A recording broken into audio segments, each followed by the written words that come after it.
Debunking debunking debunking I don't like it, I avoid. सही में यार मुझे बिल्कुल पसंद नहीं है,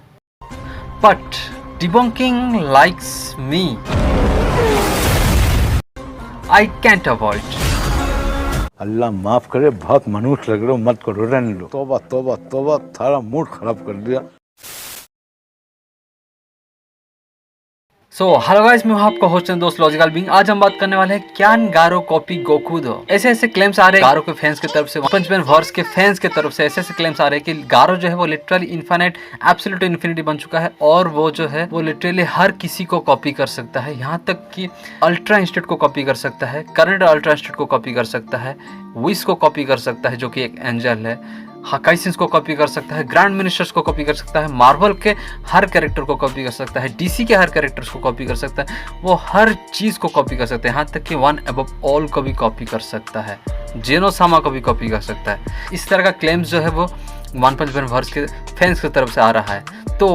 एक्चुअली में क्या ये पॉसिबल है, अभी हम इसके ऊपर चर्चा करेंगे।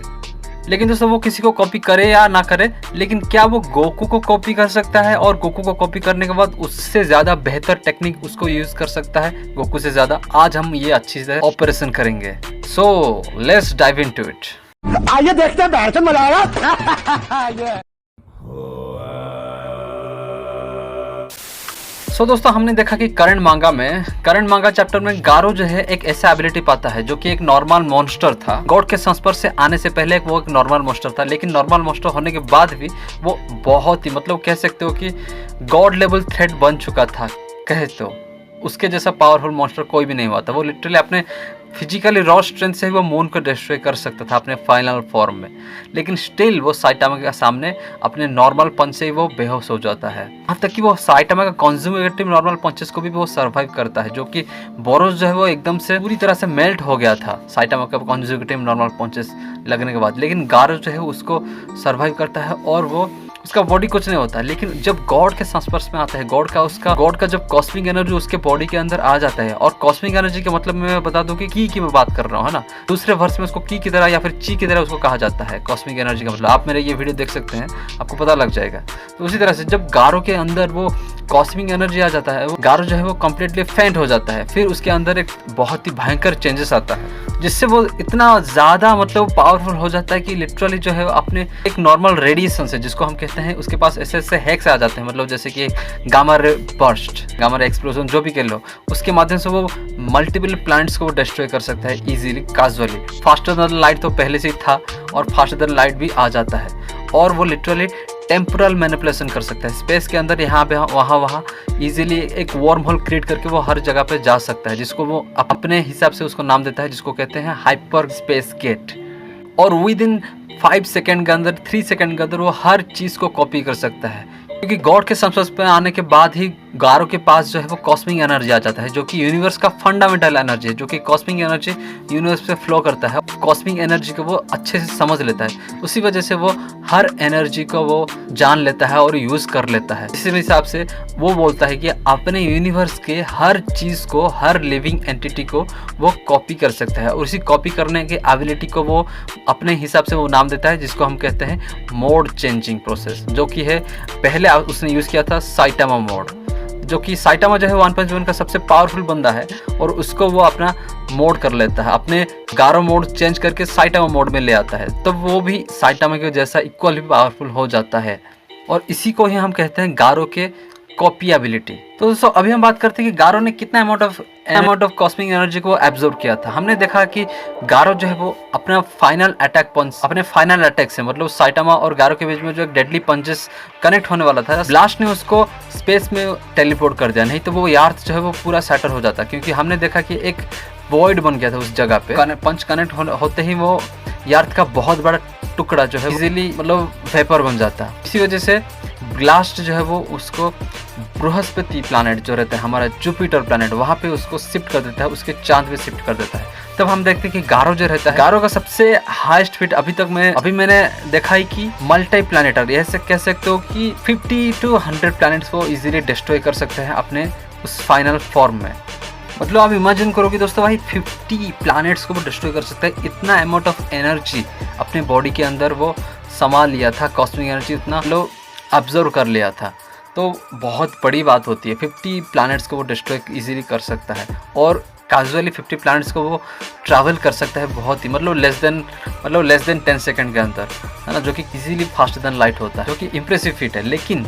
और दोस्तों एबिलिटीज़ की अगर बात करें तो हम जानते हैं कि गारो जो है वो टेम्पोरल मैनिपुलेशन कर सकता है, स्पेशल मैनिपुलेशन कर सकता है। स्पेशल मैनिपुलेशन जो है कि यहाँ पे हायर डायमेंशन की बात नहीं कर रहा हूँ, स्पेशल मैनिपुलेशन मतलब स्पेस के अंदर वो छेद करके यहाँ वहाँ वो इजीली जा सकता है। टाइम को वो मैनिपुलेशन कर सकता है, यहाँ से वहाँ दूसरे टाइम लाइन पे वो जंप कर सकता है, इस तरह का वो टाइम हैक्स उसके अंदर आ जाता है। लेकिन हालांकि वो खुद इसको यूज़ नहीं किया था, ये पावर वो जो है साइटामा को सिखा देता है। लेकिन फिर भी बंदे के पास इस तरह का एबिलिटी होता है, गॉड के सिर पे से टच करते ही मतलब गॉड का वो हेरल्ड बन गया था। और इमेंस अमाउंट ऑफ फ्लेक्सिंग मतलब रिफ्लेक्शन पावर बहुत ही ज़्यादा हो गया था, फाइटिंग टेक्निक्स में पूरी तरह से मास्टरी कर चुका था वो कम्प्लीटली। लेकिन ये सब हैक्स, ये सब एबिलिटीज़ होने के बाद ड्रैगन बॉल के अंदर वो कहाँ पे आता है, पहले हम वो देखेंगे। पावर स्केलिंग अभी करेंगे अकॉर्डिंग टू ड्रैगन बॉल के हिसाब से। अभी हम देखें तो इस तरह का फिट जो हमने देखा गिन्यू सागा फोर्स में, जैसे कि गोल्डो नाम का एक कैरेक्टर था जो कि वो भी टाइम को स्टॉप करता है, लेकिन उसके पास भी उतना अमाउंट ऑफ की था। लेकिन वो प्लानिटरी बस्टर हो सकता है या नहीं, प्लानिटरी बस्टर में भी इक्वल नहीं हो सकता या फिर हो सकता है, मुझे पता नहीं। लेकिन वो टाइम हैक्स उसके अंदर था, क्योंकि उसके पास भी की अमाउंट ऑफ था जो कि वो टाइम हैक्स, टाइम को स्टॉप कर सकता था कुछ टाइम के लिए। और दोस्तों गिन्यू सागा में, जैसे कि गिन्यू सागा में मैंने गारो का हर फीट को गिन्यू सागा तक मैंने क्यों रखा, क्योंकि डिस्ट्रक्शन कैपेसिटी का अगर हम उसको कैलकुलेशन करें तो डिस्ट्रक्शन कैपेसिटी के हिसाब से जैसे कि गारो जो है वो मल्टी प्लानिटरी बस्टर वो इजीली कहा जाता है, जो कि मतलब 50 to 100 प्लैनेट को इजीली डिस्ट्रॉय कर सकता है अपना अगर पूरा दम लगा दे तो जैसे क्यों मैं बोल रहा हूँ, क्योंकि बृहस्पति प्लैनेट जो है साइटामा अपने सिर्फ छींक से ही उड़ा देता है वो प्लैनेट को, जो कि यार से 1000 टाइम ज़्यादा बड़ा है। अगर वो देख के गारो अगर उसका फट के चौसठ हो जाता है तो गारो खुद होगा कितना, अप्रोक्सीमेटली उसका 10% होगा, जो कि कह सकते हैं कि 100 या फिर 50 या फिर 150 यार्ड साइज प्लैनेट को वो डिस्ट्रॉय कर सकता है। और ये फीट जो है वो गिन्यू फोर्स सागा तक आता है, क्योंकि हमने देखा कि प्लैनेट नामक सागा में ही हमने देखा था कि जब वेजिटा, जब किंग वेजिटा को जब डिस्क्राइब कर रहा होता है कि किंग वेजिटा जो कि प्लैनेट 10,000 पावर लेवल था, एक सेंस का टॉप लेवल राजा था, वो सिर्फ ऐसे कैजुअल हैंड से ही वो बड़े बड़े प्लैनेट्स को इजीली डिस्ट्रॉय करता है। और अकॉर्डिंग टू ड्रैगन बॉल के वर्ल्ड में यार्थ जो है सबसे स्मॉलेस्ट प्लैनेट है, स्मॉल प्लैनेट, उसको वो कॉन्कर भी करना नहीं चाहते क्योंकि उसके रिसोर्सेज बहुत ही कम रहते हैं कंपेयर टू दूसरे प्लैनेट। तो इसी वजह से यार्थ जो है एकदम छोटा प्लैनेट था, और बड़ा प्लैनेट, नॉर्मल प्लैनेट कह सकते हो, यार्थ से कम 100 गुना बड़ा प्लैनेट होना चाहिए, है ना, जिसको डिस्ट्रॉय करने के लिए पावर लेवल 10,000 चाहिए।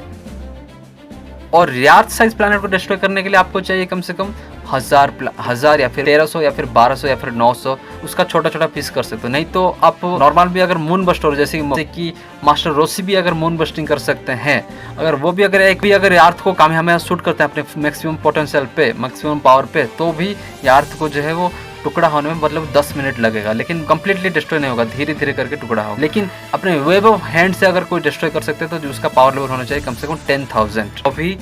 जुपिटर साइज प्लैनेट को अगर डिस्ट्रॉय करना हो तो, या फिर उससे थोड़ा कम प्लैनेट को डिस्ट्रॉय करना हो तो, लेकिन इनसे भी ज़्यादा पावरफुल कौन होते हैं, गिन्यू सागा फोर्स के लेवल के बंदे। क्योंकि जब गोकू और वेजिटा के बीच में पहला फाइट हुआ था तो वेजिटा का मैक्सिमम पावर चला गया था 24,000 या फिर 30,000 तक चला गया था। लेकिन गिन्यू फोर्स के लोगों के पास पे क्या होता है कि जब एंट्री होता है गिन्यू सागा में, तब हम देखते हैं कि वहाँ के लोग जो रहते हैं वो कम से कम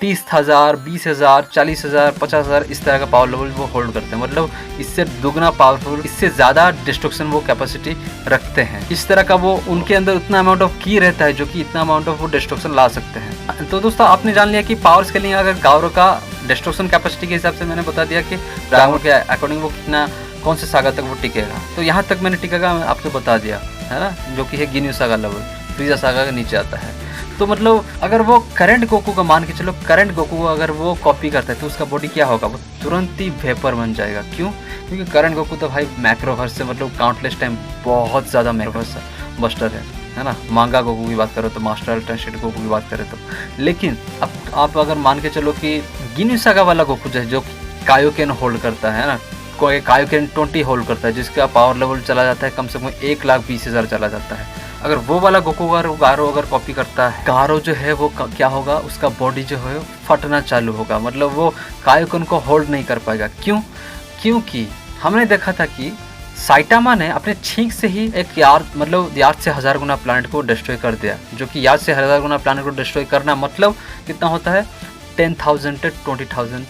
पावर स्केलिंग होता है। लेकिन गोकू के पास इतना पावर कितना था, गिनी सागा तक 1,20,000। और गारो, हमने देखा था कि गारो जो है वो हर तरह का पावर को कॉपी कर सकता है, लेकिन गोकू के पावर कॉपी करेगा तो क्यों होगा उसका बॉडी ब्लास्ट? उसका आंसर सिंपली ये है कि हमने देखा कि गारो भी जो है अपने लिमिट तक वो पहुंच जाता है, क्योंकि जब गारो और साइटामा के बीच में जब फाइट होता है तो साइटामा और गारो जब पंचेस कनेक्ट करते हैं तो साइटामा को भी हर्ट होता है और गारो को भी हर्ट होता है, लेकिन साइटामा उससे इफेक्ट नहीं होता। साइटामा बल्कि अपने और भी अपर लिमिट्स को वो क्रॉस करता है, लेकिन गारो का लिमिट वहाँ तक चला जाता है, उसका बॉडी सर्वाइव नहीं करता, क्योंकि साइटामा का बॉडी इतना ड्यूरेबल है कि वो अपने ही लेवल का फोर्स को वो झेल सकता है, अपने लेवल को सिमिलर एनर्जी को वो झेल सकता है, लेकिन गारो झेल नहीं सकता, क्योंकि वो साइटामा के सामने एक बहुत ही लेस ड्यूरेबल वाला कैरेक्टर है। उसी तरह से गोकू के सामने अगर वो कॉपी करता है तो गोकू के जैसा बॉडी उसके पास नहीं है, जो कि गोकू जो है अपने की को ज़्यादा होल्ड करने के लिए बहुत ज़्यादा ट्रेनिंग करता है, लेकिन गारो जो है वो कम्प्लीटली उस अमाउंट ऑफ ट्रेनिंग को कभी अचीव नहीं कर सकता, या फिर आगे में भी करेगा या फिर नहीं पता नहीं, लेकिन अभी तो बिल्कुल भी वो नहीं है गोकू के ड्यूरेबिलिटी के हिसाब से गारो जो है अभी तक वो प्रिपेयर नहीं हुआ, उसका बॉडी बिल्कुल भी प्रिपेयर नहीं हुआ। अगर वो कायोकेन 20 को या फिर कायोकेन 10 को वो कम्प्लीटली कॉपी कर लेता है तो उसका बॉडी जो है वो अंदर से फटना चालू हो जाएगा, वो लिटरली मूव नहीं कर पाएगा, है ना, क्योंकि वो एक सिंपली तो पहले वो इंसान है, उसके बाद जाके वो मॉन्स्टर बना, लेकिन उसका बॉडी तुरंत ही मतलब फटना चालू हो जाएगा, क्योंकि कायोकेन जो रहता है ना दोस्तों, गारो बोलता है कि यूनिवर्स के अंदर हर चीज़ को मैं कॉपी कर सकता हूँ, लेकिन ड्रैगन बॉल के अंदर भी अगर मान के चलो साइटामा का यूनिवर्स ड्रैगन बॉल का यूनिवर्स सेम है, मोर्टल यूनिवर्स की बात कर रहा हूँ, मतलब जहाँ पे लोग मरते हैं जीते हैं मोर्टल, तो भी फिर भी कायोकेन जो है वो मोर्टल यूनिवर्स का है ही नहीं, वो अदर वर्ल्ड का टेक्निक है ना, तो गारो में भी उसको बहुत ही ज़्यादा तकलीफ हो सकता है। हालांकि गारो को शायद कॉस्मिक एनर्जी मिला है जो कि वही की है, लेकिन जो कायोकेन जो रहता है वो एडवांस वर्जन ऑफ की है एनर्जी कहा जा सकता है। लेकिन दोस्तों कंक्लूजन में अगर बात करें तो दोस्तों गारो जो है वो मतलब वो कह सकते हो कि नामेक सागा का जो गोकू है वो जो ट्रेनिंग कर रहा होता है तब में भी उसको तकलीफ हो सकता है, अगर उस वाले गोकू को अगर गारो कॉपी करता है गोकू में भी ट्रबल में आ सकता है। और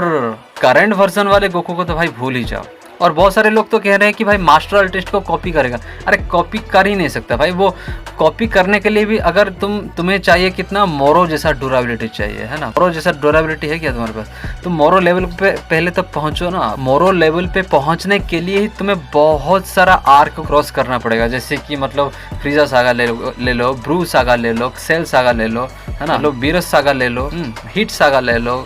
फिर ट्रंक्स सागा, वो सब क्रॉस करने के बाद ब्रोली सागा है भाई, वो सब क्रॉस करने के बाद ही मोरो सागा आता है। तो मोरो सागा पे कहाँ पे जब कर लेते हो कि भाई मास्टर अल्टेस्ट को वो कॉपी कर लेगा। मास्टर अल्टेस्ट ऐसा एक चीज़ है, अगर आप प्रिपेयर भी नहीं हुए आपके अंदर, मतलब आप 1000 टाइम यूनिवर्स बस्टर हो या फिर मिलियन टाइम यूनिवर्स बस्टर भी क्यों ना बन जाओ, है ना, लेकिन फिर भी आपका बॉडी अगर प्रिपेयर नहीं है ना तो आपका बॉडी जो है मोरो के जैसा मतलब तुरंत ही फट जाएगा, है ना। मोरो तो उसके पास टोने टोटके थे, इसी वजह से वो याद में ऑब्जर्व हो गया, लेकिन आप क्या करोगे। सो दोस्तों गारो को और मास्टर अल्टेस्ट गोकू को कंपेयर करना बंद कर दो, है ना, ये मेरा रिक्वेस्ट है। सो ये था, मतलब आई होप कि मतलब ये वाला स्केलिंग आपको अच्छा लगा होगा कि मैं जजमेंट किया इस स्केलिंग को लेकर, है ना। आपका राय क्या है मैं जानना चाहता हूँ, और सारे 1.7 फैंस को ये वीडियो शेयर कर दीजिए ताकि उनको भी थोड़ा अच्छे से नॉलेज हो जाए कि एक्चुअली स्केलिंग क्या होता है और नैरेटिव इंटेंशन क्या होता है ना। सो मैं मिलता हूँ नेक्स्ट वीडियो पे। आरिगातो गोजाइमासु, बाय बाय।